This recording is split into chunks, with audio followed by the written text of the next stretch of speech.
So, Marcia, I have to imagine that a woman who's written a book called Making Your Dreams Come True and quite a few others all around dreams and the concept of dreams and making them come true, I would imagine from time to time you hear someone saying that, well, dreaming is frivolous, or, what are you talking about with dreams? But I know after reading this and working with it that dreaming is an important component of a healthy life. So talk just a little about why dreams aren't frivolous and why they're so important. Yeah, I'm going to get a little crazy about this. Yeah, I imagine so. Because when I look out at the world, I'm not seeing a world that's working as well as it could by any means. I'm not meeting people who are mostly really happy and really feeling grateful. I meet a lot of those people, I'm grateful to say, but we have so much more potential. Mm-hmm. So the idea of, wow, I'm going to control and take some control on how I want my life to be is really what this is all about. And dreaming and using the dream philosophy that you're talking about is the methodology for doing that. Absolutely. So if we go back to the basic definition, a dream is simply something that you want. What do you want? What is it that really matters to you? People often say, well, why aren't you in the business of goal setting? Why aren't you teaching that? And I think goal setting is really important. But first, let's get in touch with our dreams, what it is that we want. Get clear about what it is that we want. Not compromise it immediately down to what we think we can have or what we believe we can afford. You're saying something important there. I'm going to just stop you. Often we talk about dreaming, and then there's the reality that actually sets in. And what I think you're actually saying there, and it's an important point, so I'd like to talk a little bit more about it, is that compromise that people do from dreams back to reality. And they start to, you say, compromise their dreams down. Yes. In my travels around the world, what I primarily see is that it's not that we never go to strategy or take action on our dreams, but we tend to go to strategy so quickly that we compromise our dreams down to what we realistically think we can have, right? So this doubter part of us comes in and says, oh, you're too old, or you're too young, or you don't have the time or money or anything new to say. So I go, well, what can I have? This small, young voice comes in and says, well, let me just compromise this down to what I know I can have because I don't want to be disappointed. And this work and my life has really been about helping people kind of pump up the muscle to demonstrate that we're more committed to our dreams than we are to any doubt, fear, or reality. We live in a world of status quo. I'll demonstrate with my hands where I think we stand metaphorically. It's like we have our right foot firmly planted in reality and our left foot firmly planted in our doubt. And there's this collusion between the reality part of ourselves, the realist, and the doubter. You can't do it, and here's why.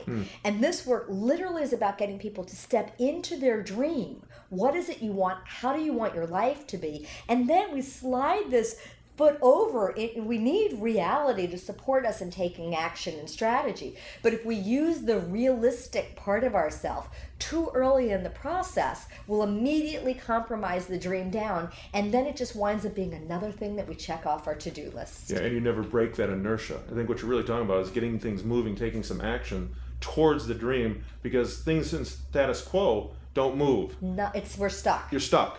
So I know you're an expert in this area, but it still strikes me as how matter-of-factly you say, well, when you start to write down your dreams, your hopes, and your desires, immediately the doubter comes right along with it. And you're like, of course, that's what happens. But I think everyone else wants to write their hopes, the dreams down, and then go, oh, it's so fun, it's so nice. But and sometimes we feel that. We do feel, often people feel elated and excited, but at some point in the process, whether it's when they're creating the dream or when they start to act on it and take some steps toward achieving it, often some level of doubt, fear, or questioning comes up. And my response is, yeah, that is how it happens. I often joke and say, I feel like there's sometimes this sacred union between the dreamer and the doubter. And the question to become masterful, it's really just a matter of choosing your dreams over your doubts. But what I want to say is a lot of people around the world treat this doubter part like it's the enemy. Now, if it's part of you, obviously it serves a sacred function. And the function it serves is it's going to give you your list of obstacles.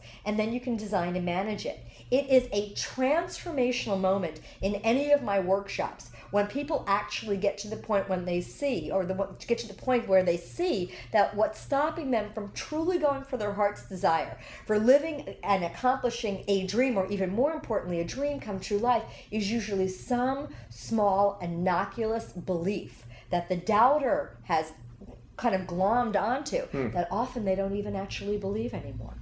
So if I'm hearing you right, Marcia, then one of the things that we have to be prepared for is after we've written down our hopes, wishes, or wants, or starting to feel them, and we're expressing them to others, that the doubter is going to come up, and we should be ready to deal with that and understand that it's just part of the process. It's not something that should curtail or stop the process. It's going to be something that I think you would say is actually going to help the process in the end. Absolutely. And if you don't listen to it, it's going to kill the process. Let me say it this way. If you haven't dealt with your own doubt and you meet another doubter on the road, their doubt will magnify yours. But if you've dealt with your own doubt and doubter, and we teach you exactly how to do that, a powerful and simple, profound process for doing that. If you've dealt with your own doubt and you meet another doubter on the road, by contrast, it actually becomes the opportunity to deepen your commitment and your conviction to your dream.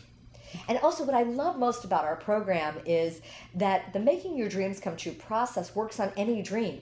So whether your dream is to lose weight or make more money or change careers, I've helped thousands of people change careers, or move to a new country, or find your love mate. Like, it doesn't matter what the dream is. Right. I mean, one woman... The process still works. It's the same. Yeah. And one woman went from size 14 to a size 6. 5 years later, kept the weight off because she actually connected in with her purpose and her essence and who she was.